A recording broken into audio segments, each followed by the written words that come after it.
दर्शक हो, आता पाहणार आहोत एक सविस्तर बातमी।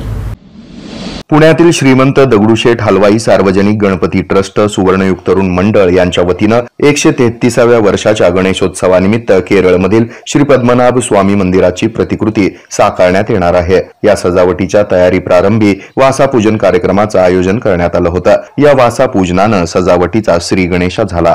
बुधवार पेठेतील उत्सवाची पारंपरिक जागा असलेल्या जय गणेश प्रांगण येथे वासापूजन करण्यात आलं। यावेळी ट्रस्टचे अध्यक्ष सुनील रासने, उपाध्यक्ष माणिक चव्हाण, कोषाध्यक्ष महेश सूर्यवंशी, सरचिटणीस आणि आमदार हेमंत रासने, सहचिटणीस अमोल केदारी, उत्सव प्रमुख अक्षय गोडसे, सुवर्णयुग तरुण मंडळाचे अध्यक्ष प्रकाश चव्हाण, यतीश रासने, सौरभ रायकर, मंगेश सूर्यवंशी, राजाभाऊ चव्हाण, राजाभाऊ सूर्यवंशी यासह अनेक पदाधिकारी आणि कार्यकर्ते उपस्थित होते। ध्यायन्त्यं त्वं ब्रह्मास्त्वं विष्णुस्त्वं रुद्रस्त्वं इंद्रस्त्वं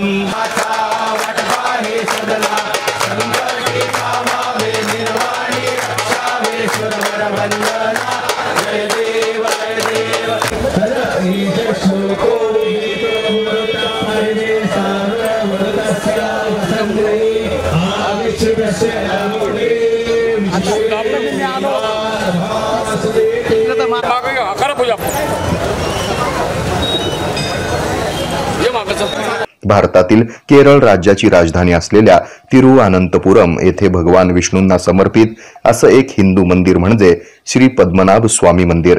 हे मंदिर श्री वैष्णव परंपरेमध्ये श्री विष्णूंचं पवित्र निवासस्थान मानलं जाणारं आणि 108 दिव्य देसमांपैकी म्हणजे निवासस्थानांपैकी एक आहे। अत्यंत पवित्र असलेल्या या मंदिराची तेजस्वी प्रतिकृती यंदाच्या गणेशोत्सवामध्ये दगडूशेठ हलवाई गणपती ट्रस्ट तर्फे साकारण्यात येत असून भाविकांकरिता ही विशेष आकर्षण ठरणार आहे। या प्रतिकृतीचा आकार 120 फूट लांब, 90 फूट रुंद आणि 100 फूट उंच असणार आहे। यामध्ये 30 भव्य खांब असून 500 देवी देवता, ऋषीमुनी यांच्या मूर्ती असणार आहेत। गाभारा सुवर्ण रंगानं सजलेला असून संपूर्ण छताचा भाग अष्टकोनी स्वरूपात साकारण्यात येईल। मुख्य सभा मंडपातील खांबाची रचना सुटसुटीत असून भाविकांना लांबून सहजतेनं यामुळे श्रींचं दर्शन घेता येणार आहे।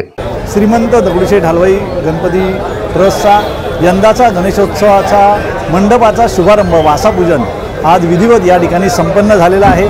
यावर्षी पद्मनाभ स्वामी मंदिराची प्रतिकृती आपण देखाव्याच्या स्वरूपामध्ये तयार करत आहोत। त्याचं कार्य देखील हे सुरू झालेलं आहे आणि आज प्रत्यक्ष मंडपाच्या उभारणीचं काम हे आजपासून सुरू होणार आहे। आपल्या सर्वांना माहिती आहे 27 ऑगस्टला गणेश चतुर्थी गणेशोत्सवाचा आरंभ आहे आणि त्याच्या अगोदर जवळजवळ 45 दिवस ही सजावट जे करतात त्यांना वेळ लागतो आणि त्याच्या अगोदर मंडपाचं काम करणं हे अपरिहार्य आहे।